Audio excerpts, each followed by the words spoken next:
ओम नमः शिवाय। भारत माता ಶಿವಶಕ್ತಿ ಅವತಾರ್ ಸತ್ಯ ಗೀತಾ ಮುರಳಿ ಓಂ ಪಿತಾಶ್ರೀ ಶಿವ ತಂದೆಯ ನೆನಪಿದೆಯೇ? ಮುರಳಿಯ ದಿನಾಂಕ 25/2/2026 ಪ್ರಾತಃ ಕ್ಲಾಸ್ ರಿವೈಸ್ ಕೋರ್ಸ್ 2/10/1968 ಓಂ ನಮಃ ಶಿವಾಯ।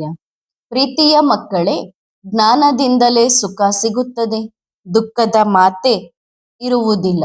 ಜ್ಞಾನದಿಂದ ಯಾರಿಗಾದರೂ ನಷ್ಟವಾಗುತ್ತದೆ ಎಂದು ಆಗಲು ಸಾಧ್ಯವಿಲ್ಲ। ಏನಾದರೂ ತಪ್ಪು ತಿಳುವಳಿಕೆ ಆದರೆ ಅದು ಬೇರೆ ಮಾತು।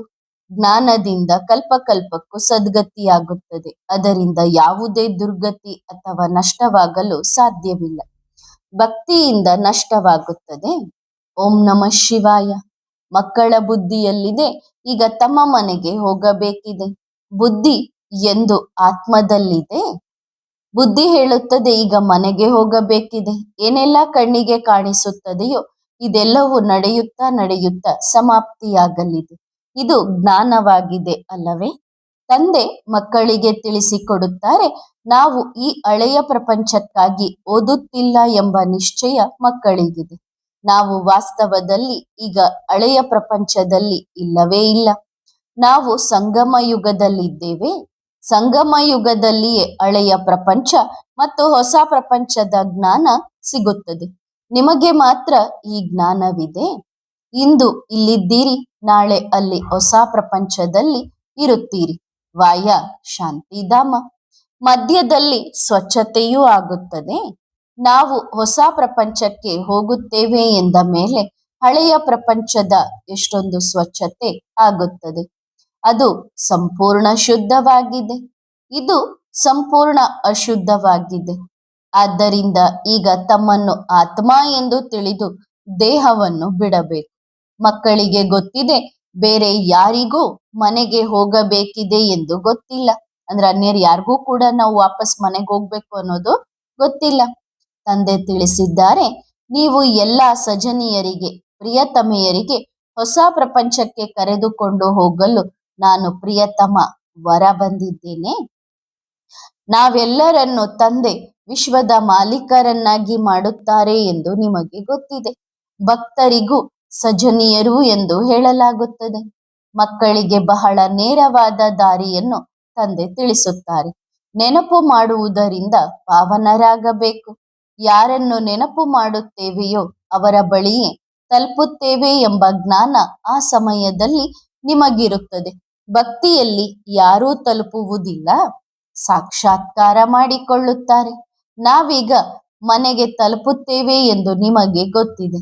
ನೀವು ಚೆನ್ನಾಗಿ ತಿಳಿದುಕೊಂಡಿದ್ದೀರಿ ಮತ್ತು ಮನೆಗೂ ತಲುಪುತ್ತೀರಿ। ಮನೆಯಿಂದ ಬಂದು ಬಹಳ ಸಮಯವಾಯಿತು। ಕಾಮಚಿತೆಯ ಮೇಲೆ ಕುಳಿತು ಎಲ್ಲರೂ ಕಪ್ಪಾಗಿದ್ದಾರೆ, ಅಂದರೆ ಭಸ್ಮವಾಗಿದ್ದಾರೆ। ಬೆಂಕಿ ಬಿದ್ದರೆ ಎಲ್ಲರೂ ಕಪ್ಪಾಗುತ್ತಾರೆ ಅಲ್ಲವೇ? ಈಗ ನೀವೆಲ್ಲರೂ ಜ್ಞಾನಚಿತೆಯ ಮೇಲೆ ಕುಳಿತು ಸುಂದರರಾಗುತ್ತೀರಿ। ಹೊರಗಡೆ ಇರುವಾಗ ಎಲ್ಲರೂ ಪುರುಷಾರ್ಥಿಗಳೇ, ಪುರುಷಾರ್ಥ ಮಾಡಿಸುವವರು ಸಹ ಸ್ವತಃ ಪುರುಷಾರ್ಥಿಗಳೇ। ಇಲ್ಲಿ ತಂದೆ ಬಂದು ಪುರುಷಾರ್ಥ ಮಾಡಬೇಕಿಲ್ಲ, ಮಾಡಿಸುವವರು ಸಿಗುತ್ತಾರೆ। ದಾದಾನು ಸಹ ಪುರುಷಾರ್ಥ ಮಾಡುತ್ತಿದ್ದಾರೆ, ಮಾಡಬೇಕಿದೆ, ತಂದೆ ಮಾಡಿಸಬೇಕಿದೆ। ಅಂದ್ರೆ ಶಿವಬಾಬಾ ಪುರುಷಾರ್ಥ ಮಾಡಿಸ್ತಾರೆ, ಬ್ರಹ್ಮಬಾಬನಿಂದ ಹಿಡಿದು ನಾವೆಲ್ಲಾ ಮಕ್ಕಳು ಪುರುಷಾರ್ಥ ಮಾಡ್ತಾ ಇದ್ದೇವೆ। ಹೊರಗಡೆ ನೀವು ಪುರುಷಾರ್ಥ ಮಾಡುತ್ತೀರಿ, ಮಾಡಿಸುತ್ತೀರಿ। ಈ ಮಾತುಗಳು ಎಂತಹದ್ದೆಂದರೆ ಯಾರ ಬುದ್ಧಿಯಲ್ಲೂ ಈ ವಿಚಾರಗಳು ಕೂರಲು ಸಾಧ್ಯವಿಲ್ಲ। ತಿಳಿಸುವವರು ಅವಶ್ಯವಾಗಿ ಬೇಕು। ನೀವು ಎಷ್ಟೇ ಬರೆದು ತಿಳಿಸಿದರೂ ಸಹ ಬರವಣಿಗೆಯಿಂದ ಯಾರಾದರೂ ಅರ್ಥ ಮಾಡಿಕೊಳ್ಳುತ್ತಾರೆ ಎಂದು ಆಗಲು ಸಾಧ್ಯವಿಲ್ಲ। ವಿದ್ಯಾರ್ಥಿಗೆ ಟೀಚರ್ ಅವಶ್ಯವಾಗಿ ಬೇಕು। ಇಲ್ಲಿಗೆ ಬರುವುದರಿಂದಲೇ ಮಕ್ಕಳು ಅರ್ಥ ಮಾಡಿಕೊಳ್ಳುತ್ತಾರೆ ಮತ್ತು ಎಲ್ಲಾ ಕಡೆಯಿಂದ ಬುದ್ಧಿಯನ್ನು ತೆಗೆದು ಇಲ್ಲಿ ಜೋಡಿಸುತ್ತಾರೆ। ಮಕ್ಕಳಿಗೆ ಸುಖ ಸಿಗುತ್ತದೆ। ಶಾಂತಿಧಾಮ, ಸುಖಧಾಮವನ್ನು ಸಹ ನೀವು ತಿಳಿದುಕೊಂಡಿದ್ದೀರಿ। ಆ ನೆನಪಿನ ಯಾತ್ರೆಗೆ ಮಹತ್ವವಿದೆ, ಅದರಿಂದಲೇ ನೀವು ಪತಿತರಿಂದ ಪಾವನರಾಗುತ್ತೀರಿ। ಪಾವನ ಮಾಡುವವರು ಇಲ್ಲಿ ಕುಳಿತಿದ್ದಾರೆ। ಭಕ್ತಿ ಮಾರ್ಗದಲ್ಲಿ ಮಹತ್ವದ ಮಾತೇ ಇಲ್ಲ। ಭಕ್ತಿ ಮಾರ್ಗದ ಚಕ್ರ ಪೂರ್ಣವಾಗಿ ಮತ್ತೆ ಶುರುವಾಗಲಿದೆ ಎಂದು ಸಹ ಬಾಬಾ ತಿಳಿಸುತ್ತಾರೆ। ಕೇವಲ ಭಕ್ತಿ ಎಂದರೇನು, ಜ್ಞಾನ ಎಂದರೇನು ಎಂದು ತಿಳಿಸುತ್ತಾರೆ. ಮಕ್ಕಳ ವೃದ್ಧಿಯು ಆಗುತ್ತಾ ಹೋಗುತ್ತದೆ. ಸ್ವದರ್ಶನ ಚಕ್ರಧಾರಿ ಆಗುವುದರಿಂದಲೇ ನೀವು ಪದ್ಮಾಪದಂ ಭಾಗ್ಯಶಾಲಿಗಳಾಗುತ್ತೀರಿ. ಆದ್ದರಿಂದ ನಿಮ್ಮ ಪಾದಗಳಲ್ಲಿ ಪದ್ಮವಿದೆ ಎಂದು ತೋರಿಸುತ್ತಾರೆ. ಪಾದಗಳು ನಡೆಯುವುದಿಲ್ಲ, ಬುದ್ಧಿ ಹೋಗುತ್ತದೆ. ಅಂದರೆ ಪಾದ ಪದ್ಮ ಎಂದು ಹೇಳುತ್ತಾರೆ. ಅಂದ್ರೆ ಭಗವಂತನ ನೆನಪಿನಲ್ಲಿ ನಿಮ್ಮ ಬುದ್ಧಿ ಹೋಗುತ್ತಿದ್ದರೆ ಆಗ ನೀವು ಪದ್ಮಾಪತಿಗಳಾಗಲಿದ್ದೀರಿ. ಪಾದದಲ್ಲಿ ಪದ್ಮವೇಕಿದೆ ಎಂದು ನೀವೂ ಸಹ ತಿಳಿದುಕೊಳ್ಳುತ್ತೀರಿ. ತಂದೆ ಹೇಳುತ್ತಾರೆ, ಹೆಜ್ಜೆ ಹೆಜ್ಜೆಯಲ್ಲಿಯೂ ಪದ್ಮವಿದೆ, ಅಂದರೆ ಪದ್ಮದಷ್ಟು ಸಂಪಾದನೆ ಇದೆ. ಇದೆಲ್ಲವೂ ಬುದ್ಧಿಯ ಮಾತಾಗಿದೆ. ಇದನ್ನು ತಿಳಿಸುವವರು ಸಹ ತಂದೆಯೇ ಬೇಕಲ್ಲವೇ? ಯಾರು ಅರ್ಥ ಮಾಡಿಕೊಳ್ಳಲು ಸಾಧ್ಯವಿಲ್ಲ ಎಂದೇನಿಲ್ಲ. ಜ್ಞಾನದಿಂದಲೇ ಸುಖ ಸಿಗಬೇಕಿದೆ, ದುಃಖದ ಮಾತೇ ಇರುವುದಿಲ್ಲ. ಜ್ಞಾನದಿಂದ ಯಾರಿಗಾದರೂ ನಷ್ಟವಾಗುತ್ತದೆ ಎಂದು ಆಗಲೂ ಸಾಧ್ಯವಿಲ್ಲ. ಏನಾದರೂ ತಪ್ಪು ತಿಳುವಳಿಕೆ ಆದರೆ ಅದು ಬೇರೆ ಮಾತು. ಜ್ಞಾನದಿಂದ ಕಲ್ಪಕಲ್ಪಕ್ಕೂ ಸದ್ಗತಿಯಾಗುತ್ತದೆ. ಅದರಿಂದ ಯಾವುದೇ ದುರ್ಗತಿ ಅಥವಾ ನಷ್ಟವಾಗಲು ಸಾಧ್ಯವಿಲ್ಲ. ಭಕ್ತಿಯಿಂದ ನಷ್ಟವಾಗುತ್ತದೆ. ತಂದೆ ಎಂದಿಗೂ ನಷ್ಟವಾಗುವಂತಹ ಮಾತುಗಳನ್ನು ಆಡುವುದಿಲ್ಲ. ಲಾಭವೇ ಲಾಭ, ಖುಷಿಯೇ ಖುಷಿ ಇದೆ. ಇದು ಮಕ್ಕಳಿಗೆ ಈಶ್ವರೀಯ ಲಾಟರಿ ಸಿಗುತ್ತದೆ ಅಲ್ಲವೇ? ಆಗ ಕೆಲವರಿಗೆ ಖುಷಿಯ ಮಟ್ಟ ಜಾಸ್ತಿಯಾಗುತ್ತದೆ. ಆದರೆ ಲಾಟರಿ ಕೊಡುವವರು ಮತ್ತೆ ಸ್ವಲ್ಪ ಸರಿಪಡಿಸುತ್ತಾರೆ. ಬಾಕಿ ಬೇಹದ್ದಿನ ತಂದೆಯಿಂದ ಅಂತಹ ತಪ್ಪು ಎಂದಿಗೂ ಆಗುವುದಿಲ್ಲ. ಇದು ಗ್ಯಾರಂಟಿ ಇದೆ. ತಂದೆಯ ಹೆಸರೇ ದುಃಖಹರ್ತ ಸುಖಕರ್ತ ಎಂದಾಗಿದೆ. ಆದ್ದರಿಂದ ಅಂಶ ಮಾತ್ರವು ದುಃಖವಾಗಲು ಸಾಧ್ಯವಿಲ್ಲ. ಇಂದು ಎಲ್ಲರೂ ಬಡವರಾಗಿದ್ದಾರೆ, ನಾಳೆ ಶ್ರೀಮಂತರು, ವಿಶ್ವದ ಮಾಲೀಕರಾಗಲಿದ್ದಾರೆ. ನೀವು ಸೆಕೆಂಡಿನಲ್ಲಿ ಬಡವರಿಂದ ಶ್ರೀಮಂತ ಆಗುತ್ತೀರಿ. ಇದು ಬೇಹದ್ದಿನ ಹಳ್ಳಿಯಾಗಿದೆ. ನಾಳೆ ನೀವು ಪಟ್ಟಣಕ್ಕೆ ಹೋಗುತ್ತೀರಿ. ತಂದೆ ಹೇಳುತ್ತಾರೆ, ನಾನು ಯಾವುದೇ ಶಾಸ್ತ್ರ ಇತ್ಯಾದಿಗಳನ್ನು ಓದುವುದಿಲ್ಲ. ನನ್ನ ಚಿತ್ರವನ್ನು ತೋರಿಸುತ್ತಾರೆ. ಬ್ರಹ್ಮನ ಮೂಲಕ ಎಲ್ಲ ವೇದ ಶಾಸ್ತ್ರಗಳ ಸಾರವನ್ನು ತಿಳಿಸುತ್ತೇನೆ. ದತ್ತು ಮಕ್ಕಳಿಗೆ ತಂದೆಯೇ ಕುಳಿತು ಜ್ಞಾನ ಓದಿಸುತ್ತಾರೆ. ಆದ್ದರಿಂದ ಈ ಜ್ಞಾನ ಕೇವಲ ನೀವು ಬ್ರಾಹ್ಮಣರಿಗೆ ಮಾತ್ರ ಗೊತ್ತಿದೆ. ಶೂದ್ರರಿಗಾಗಲಿ ಅಥವಾ ದೇವತೆಗಳಿಗಾಗಲಿ ಈ ಜ್ಞಾನವಿಲ್ಲ. ಬ್ರಾಹ್ಮಣರಿಗೆ ಓದಿಸುವವರು ಶಿವಬಾಬಾ ಮತ್ತು ಬ್ರಾಹ್ಮಣರನ್ನೇ ಗುಪ್ತ ಮಾಡಿದ್ದಾರೆ. ಬಾಕಿ ದೇವತಾ, ಕ್ಷತ್ರಿಯ, ವೈಶ್ಯ, ಶೂದ್ರ ಎಂದು ತೋರಿಸುತ್ತಾರೆ. ಈ ಎಲ್ಲಾ ಮಾತುಗಳನ್ನು ನೀವೀಗ ಅರ್ಥ ಮಾಡಿಕೊಳ್ಳುತ್ತೀರಿ. ನಿಮಗೆ ಒಳಗೊಳಗೆ ಖುಷಿ ಇರುತ್ತದೆ. ಯಾವ ವಿದ್ಯಾರ್ಥಿ ಚೆನ್ನಾಗಿ ಓದುತ್ತಾರೆಯೋ ಅವರ ನಡೆ ನುಡಿ ಇತ್ಯಾದಿ ಆಡಂಬರದಿಂದ ಕೂಡಿರುತ್ತದೆ. ಅದು ದೇಹದ ನಶೆಯಾಗಿರುತ್ತದೆ. ನಿಮ್ಮದು ದೇಹಿ ಅಭಿಮಾನಿ ನಶೆಯಾಗಿದೆ. ಇದು ಶುದ್ಧವಾಗಿದೆ. ತಂದೆ ನಮಗೆ ಓದಿಸುತ್ತಿದ್ದಾರೆ. ಪಾಪ ಮನುಷ್ಯರಿಗೆ ಇದು ಗೊತ್ತೇ ಇಲ್ಲ. ಆದ್ದರಿಂದ ಅನೇಕ ಪ್ರಕಾರದ ವಿಘ್ನಗಳು ಬೀಳುತ್ತಿರುತ್ತವೆ. ಅಬಲೆಯರ ಮೇಲೆ ಎಷ್ಟೊಂದು ಅತ್ಯಾಚಾರಗಳು ನಡೆಯುತ್ತವೆ. ಮದುವೆ ಬರ್ಬಾದಿ, ಅಂದರೆ ಮದುವೆಯಿಂದ ದುಃಖ ಸಿಗುತ್ತದೆ. ಕಲಿಯುಗಿ ಲೋಕಲಜ್ಜೆ ಕುಲ ಮರ್ಯಾದೆ ಎಷ್ಟೊಂದು ಮಾತುಗಳಿವೆ. ಆಗ ತಂದೆ ಹೇಳುತ್ತಾರೆ, ಮಧುರಾತಿ ಮಧುರ ಸಿಕ್ಕಿಲ್ಲದೆ ಮಕ್ಕಳೇ, ಯಾರದ್ದಾದರೂ ಮಗು ಕಳೆದು ಹೋಗಿ ನಂತರ 6-8 ತಿಂಗಳ ನಂತರ ಬಂದು ಸಿಕ್ಕರೆ ಬಹಳ ಪ್ರೀತಿಯಿಂದ ಭೇಟಿಯಾಗುತ್ತಾರೆ. ತಂದೆಯೂ ಹೇಳುತ್ತಾರೆ, ನನ್ನ ಮಕ್ಕಳೇ, ನೀವು ಎಷ್ಟು ವರ್ಷಗಳಿಂದ ತಂದೆಯನ್ನು ಮರೆತು ಕಳೆದು ಹೋಗಿದ್ದೀರಿ? ಮೊದಲು ಯಾವಾಗ ತಂದೆಯನ್ನು ಭೇಟಿಯಾಗಿದ್ದೀರಿ? 5000 ವರ್ಷಗಳಿಂದ ತಂದೆಯಿಂದ ಕಳೆದು ಹೋಗಿ ಬೇರೆಯಾಗಿದ್ದವರು. ಈಗ ಮತ್ತೆ ನಿಮಗೆ ಓದಿಸುತ್ತಿದ್ದೇನೆ. ನಾವೀಗ ರಾವಣನ ರಾಜ್ಯದಲ್ಲಿದ್ದೇವೆ ಎಂದು ಭಾರತವಾಸಿಗಳಿಗೆ ಗೊತ್ತೇ ಇಲ್ಲ. ನಾವು ನಿಜವಾಗಿಯೂ ಪರ ರಾವಣನ ರಾಜ್ಯದಲ್ಲಿದ್ದೆವು ಎಂದು ನೀವು ತಿಳಿದುಕೊಂಡಿದ್ದೀರಿ. ಆ ರಾಜ್ಯವನ್ನು ನಾವು ಶ್ರೀಮತದಂತೆ ಸ್ಥಾಪನೆ ಮಾಡಿದ್ದೆವು. ಈಗ ಮತ್ತೆ ಮಾಡುತ್ತಿದ್ದೇವೆ. ನಮ್ಮ ರಾಜ್ಯ ಯಾವಾಗ ಇರುತ್ತದೆಯೋ ಆಗ ಬಾಕಿ ಇದೆಲ್ಲವೂ ಗುಪ್ತವಾಗುತ್ತದೆ ಎಂದು ನಿಮಗೆ ಗೊತ್ತಿದೆ. ಹೇಗೆ ಆಲದ ವೃಕ್ಷ ಇರುತ್ತದೆ ಅಲ್ಲವೇ? ಅದರ ಕೊಂಬೆಗಳು ಬಹಳ ಉದ್ದವಿರುತ್ತವೆ. ಮೋಟರಿನಲ್ಲಿ ಹೋಗಿ ಇಡೀ ಚಕ್ರ ಹಾಕುತ್ತಾರೆ. ಈ ಮನುಷ್ಯ ಸೃಷ್ಟಿ ರೂಪಿ ವೃಕ್ಷವೂ ಸಹ ಎಷ್ಟೊಂದು ದೊಡ್ಡದಿದೆ. ಸತ್ಯಯುಗದಲ್ಲಿ ಬಹಳ ಚಿಕ್ಕದಾಗಿತ್ತು. ಅವಶ್ಯವಾಗಿ ದೇವಿ ದೇವತೆಗಳ ವೃಕ್ಷವೇ ಇತ್ತು. ಆಗ ಎಷ್ಟೊಂದು ಧರ್ಮ ಇತ್ಯಾದಿಗಳಿವೆ. ಫಕೀರರಿಗೆ ಸಾಹೇಬ ಪ್ರಿಯನಾಗುತ್ತಾನೆ, ಅಂದರೆ ಬಡವರಿಗೆ ಭಗವಂತ ಪ್ರಿಯನಾಗುತ್ತಾನೆ ಎಂದು ಗಾಯನ ಮಾಡುತ್ತಾರೆ. ನೀವೀಗ ಬಡವರಾಗಿದ್ದೀರಿ ಅಲ್ಲವೇ? ಒಬ್ಬ ತಂದೆಯ ವಿನಃ ಬೇರೆ ಯಾರು ಪ್ರಿಯವಾಗಿ ಅನಿಸುವುದಿಲ್ಲ. ಅದರ ಮೇಲೆ ದೃಷ್ಟಾಂತವನ್ನು ಕೊಡುತ್ತಾರೆ ಅಲ್ಲವೇ? ತಾಯಿ ಹೇಳಿದಳು, ಈ ಕೋಲನ್ನು ಸಹ ಬಿಡು, ಇಲ್ಲದಿದ್ದರೆ ಅದರ ನೆನಪು ನಿನಗೆ ಬರುತ್ತದೆ. ತಂದೆಯೂ ತಿಳಿಸುತ್ತಾರೆ, ದೇಹ ಸಹಿತ ದೇಹದ ಎಲ್ಲಾ ಸಂಬಂಧಗಳನ್ನು ಬಿಡಿ, ನಾವೆಲ್ಲರೂ ಮನೆಗೆ ಹೋಗೋಣ ಎಂದು ಎಲ್ಲರೂ ಬಯಸುತ್ತಾರೆ. ಇಲ್ಲಿ ಅಪಾರ ದುಃಖವಿದೆ. ವಿನಾಶಕ್ಕಾಗಿ ಎಷ್ಟೊಂದು ತಯಾರಿಗಳನ್ನು ಮಾಡಿಕೊಳ್ಳುತ್ತಿದ್ದಾರೆ. ತಂದೆ ಹೇಳುತ್ತಾರೆ, ಈ ವಿನಾಶವೂ ಸಹ ಕಲ್ಪದ ಹಿಂದೆ ಆದಂತೆಯೇ ಆಗಲಿದೆ. ಕಲ್ಪಕಲ್ಪವೂ ಆಗುತ್ತಾ ಬಂದಿದೆ. ಇದು ಖುಷಿಯ ಮಾತಾಗಿದೆ. ಕೃಷ್ಣನ ಚಿತ್ರದಲ್ಲೂ ತೋರಿಸಲಾಗಿದೆ, ವಿನಾಶದ ನಂತರವೇ ವಿಶ್ವದಲ್ಲಿ ಶಾಂತಿಯಾಗುತ್ತದೆ. ಈಗ ನೀವು ಶ್ರೀಮತದಂತೆ ವಿಶ್ವದಲ್ಲಿ ಶಾಂತಿ ಸ್ಥಾಪನೆ ಮಾಡುತ್ತಿದ್ದೀರಿ. ಆಗ ನೀವು ಶಾಂತಿಧಾಮಕ್ಕೆ ಹೋಗುತ್ತೀರಿ. ನಂತರ ನೀವು ಬಂದು ಹೊಸ ಪ್ರಪಂಚದಲ್ಲಿ ರಾಜ್ಯಭಾರ ಮಾಡುತ್ತೀರಿ. ತಂದೆಯಿಂದ ಆಸ್ತಿ ಸಿಗುತ್ತದೆ ಅಲ್ಲವೇ? ತಂದೆಯೇ ಬಂದು ಜ್ಞಾನ ಕೊಡುತ್ತಾರೆ. ಇದರಲ್ಲಿ ಆಶೀರ್ವಾದ ಇತ್ಯಾದಿಗಳ ಮಾತೇ ಇಲ್ಲ. ಬೇಹದ್ದಿನ ತಂದೆಯಿಂದ ಬೇಹದ್ದಿನ ಆಸ್ತಿ ಸಿಗುತ್ತದೆ ಎಂದು ಸಹ ಈಗ ನಿಮಗೆ ಗೊತ್ತಿದೆ. ಭಾರತ ಸ್ವರ್ಗವಾಗಿತ್ತು ಮತ್ತು ಬೇರೆ ಯಾವುದೇ ಧರ್ಮ ಇರಲೇ ಇಲ್ಲ. ಈಗ ಆತ್ಮಗಳು ಘೋರ ಅಂಧಕಾರದಲ್ಲಿವೆ. ಅವರನ್ನು ಈಗ ಬೆಳಕಿನೆಡೆಗೆ ತಂದೆಯೇ ಕರೆದುಕೊಂಡು ಹೋಗುತ್ತಾರೆ. ಗಾಯನವೂ ಇದೆ, ಜ್ಞಾನ ಸೂರ್ಯ ಪ್ರತ್ಯಕ್ಷವಾದಾಗ ಅಜ್ಞಾನದ ಕತ್ತಲು ವಿನಾಶವಾಯಿತು.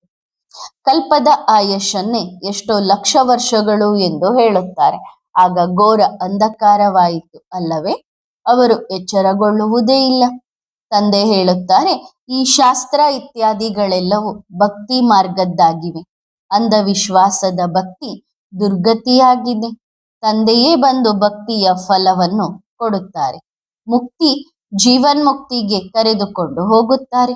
ಶಾಂತಿಧಾಮ ಮತ್ತು ಸುಖಧಾಮಕ್ಕೆ ಸದ್ಗತಿ ಎಂದು ಹೇಳಲಾಗುತ್ತದೆ. ನಾವು ಈ ಶರೀರ ಬಿಟ್ಟು ಹೋಗಿ ಭವಿಷ್ಯದಲ್ಲಿ ಹೀಗೆ ಆಗುತ್ತೇವೆ ಎಂಬ ನಶೆ ಮಕ್ಕಳಿಗೆ ಏರಿರಬೇಕು. ಒಳಗೊಳಗೆ ಖುಷಿಯಲ್ಲಿ ಕುಣಿಯಬೇಕು. ಇದು ಗುಪ್ತ ಖುಷಿಯಾಗಿದೆ. ಮಕ್ಕಳೆಲ್ಲರೂ ಒಂದೇ ರೀತಿ ಮಧುರ ಆಗಿರುವುದಿಲ್ಲ, ನಂಬರ್ ವಾರ್ ಆಗಿರುತ್ತಾರೆ. ಆದ್ದರಿಂದ ಬಾಬಾ ಕೂಡ ಹೇಳುತ್ತಾರೆ, number war, sweet, sweeter, sweetest ಎಂದು ಗಾಯನ ಮಾಡಲಾಗುತ್ತದೆ ಅಲ್ಲವೇ? ಈಗ ನೀವು ಮಕ್ಕಳು ಸ್ವೀಟೆಸ್ಟ್ ಆಗಬೇಕು. ಅದಕ್ಕೆ ಸ್ಕಾಲರ್ಶಿಪ್ ಎಂದು ಹೇಳಲಾಗುತ್ತದೆ. ಆಗ ತಂದೆ ಕುಳಿತು ಮಕ್ಕಳಿಗೆ ತಿಳಿಸುತ್ತಾರೆ, ಕಲ್ಪದ ಹಿಂದೆಯೂ ತಿಳಿಸಿದ್ದರು.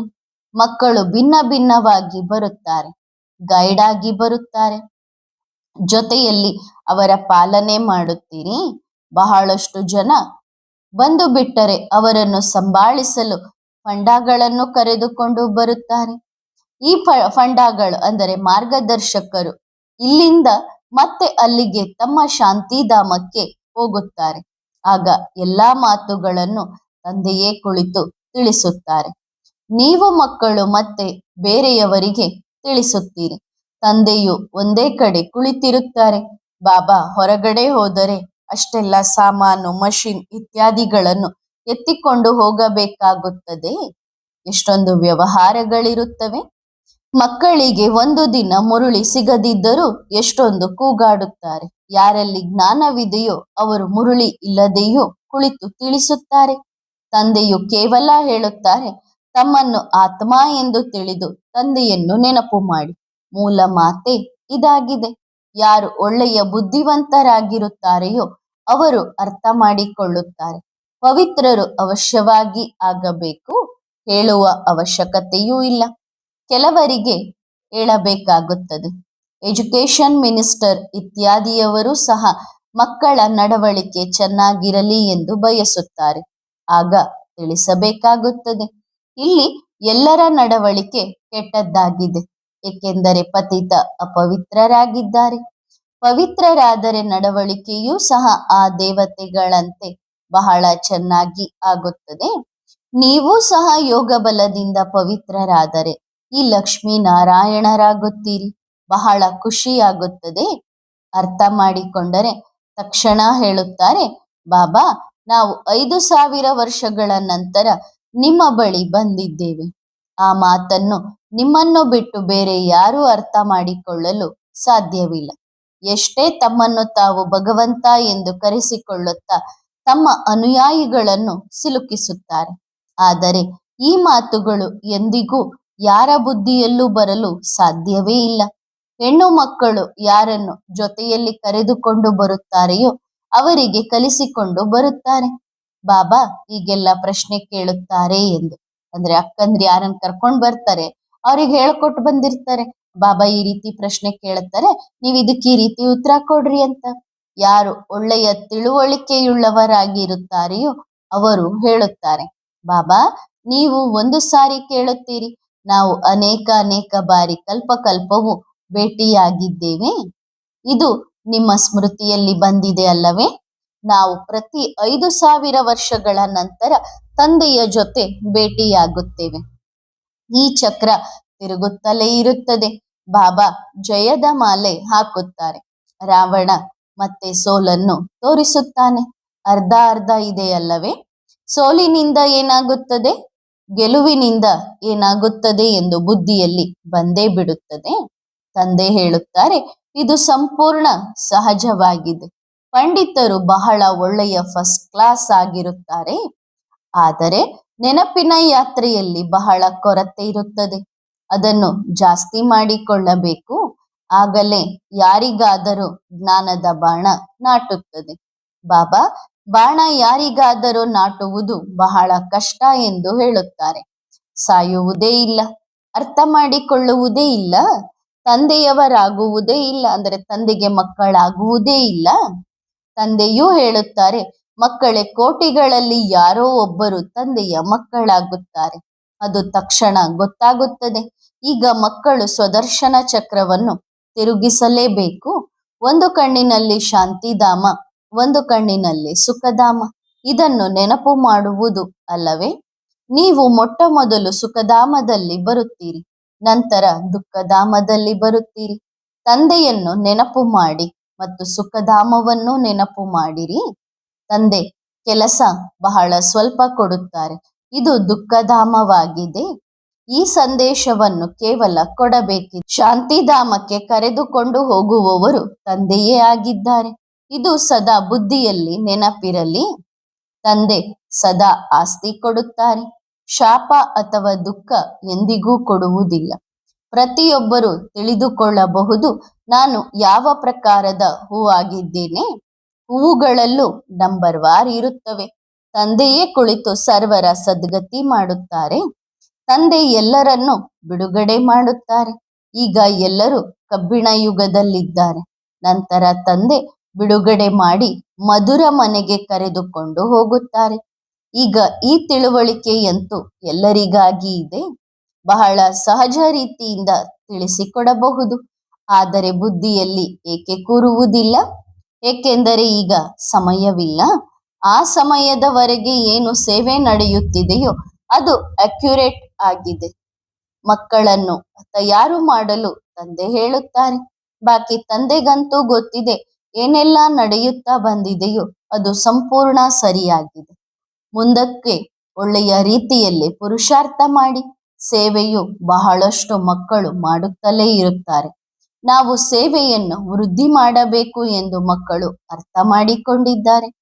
ಬಾಬಾ ಸ್ವತಃ ಹೇಳುತ್ತಾರೆ, ಸೇವೆಗಾಗಿ ಎಲ್ಲಾ ಕಡೆ ಮುತ್ತಿಗೆ ಹಾಕಿರಿ. ಒಬ್ಬರು ಧ್ವನಿ ಎತ್ತಿದರೂ ಒಬ್ಬರ ಹಿಂದೆ ಬಹಳಷ್ಟು ಜನ ಬರಲು ಆರಂಭಿಸುತ್ತಾರೆ.